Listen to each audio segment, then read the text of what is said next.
3, 2, 1. I'm just calling to say that I can't believe what I What up? I go by the name of Santos. I'm an artist and audio engineer. My camp is Gold Mines, and I've been doing this music shit for a while now.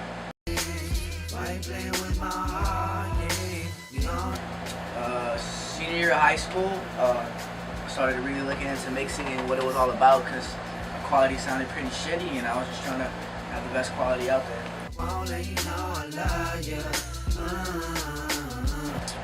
When it comes down to mixing, I always play the track back a couple times just to have an idea or a picture of what I'm gonna do before I even touch any knobs or plugins or add any kind of effects or enhance the sound. That's how it pretty much goes down every single song. Where love or how I care love, frontin' like you don't care, ain't gonna take us there. It's actually pretty recent. There's this like rock band with like white boys and shit. It's called Neighborhood, some indie band I got put on. It's called Sweater Weather, I think. I heard the mix from the vocals. Everything sounds like crispy, crazy, clean. So I suggest everyone goes and check that out. It's probably my favorite mix to this day. It's pretty dope.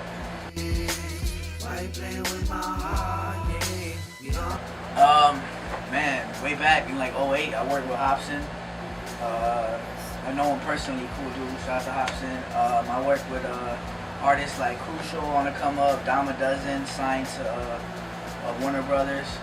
I haven't worked with Vel yet, but we got some shit coming for y'all and shit. But that's about it. That's what I top.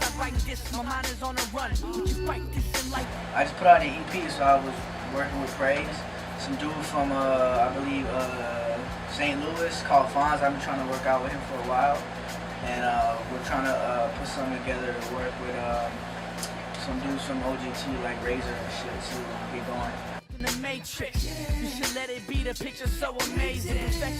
Man, mastering is crazy. I don't even really consider my master like so detailed, so little people doing it. So I would probably say mixing engineers, mixed by Ali, and he's probably my favorite engineer because he was self-taught, so he goes by trial and error, and that's kind of how I did it. You know, I didn't go to school for it, kind of just learned, you know, read on it or whatever. But if you want to talk about greats that have been doing it for years, Dave Pensado, Tony Maserati, Chris Lord Algie, Phil Tan, those are all mixing engineers that I like, you know, go on YouTube and check out their interviews and see what they be suggesting for audio tips and shit. We should learn from them. Always go into a mix feeling confident. And no matter what you do, no matter what you see on the screen, whether some EQ or compression looks like something that, you know, a famous engineer wouldn't do, just trust your ears. If you're doing all this tweaking, but it sounds crazy to you, and when it comes out the speakers it sounds crazy, just go by it. Like, don't feel like there is no recipe to mixing. You know, every song is different, and as long as it sounds good, and fuck it, like, you know, do what you gotta do.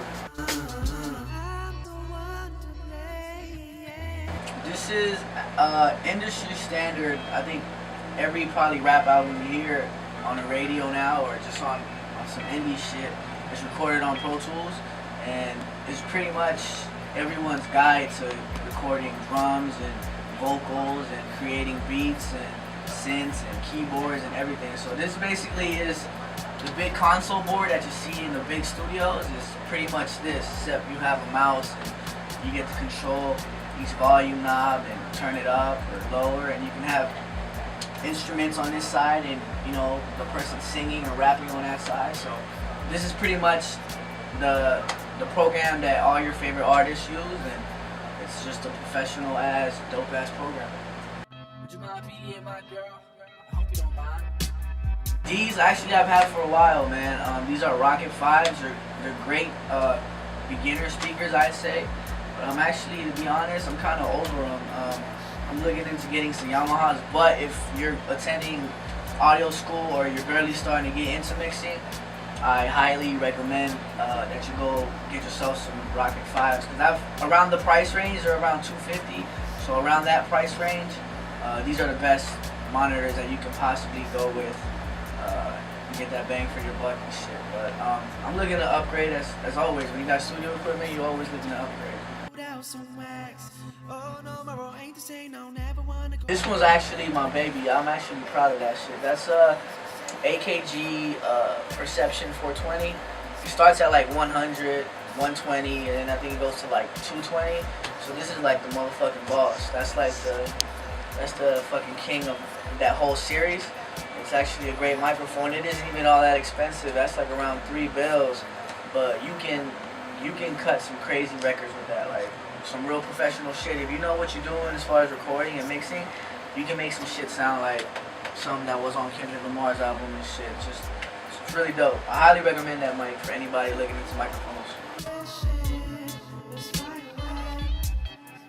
Shout out to my camp, Gold Mines Music Group, Praise. I just put out an EP with him, womanandwine.bandcamp.com, on Twitter at Top Notch Press, Praise, Active, Sean, manager, Abstract, who does my beats, Utmost, who also does my beats, all my in-house producers and shit.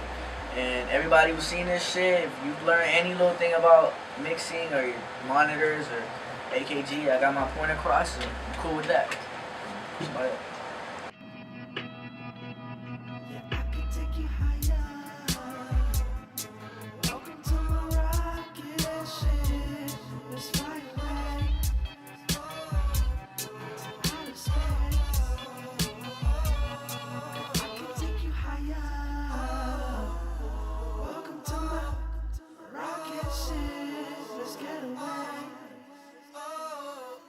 Just you and me.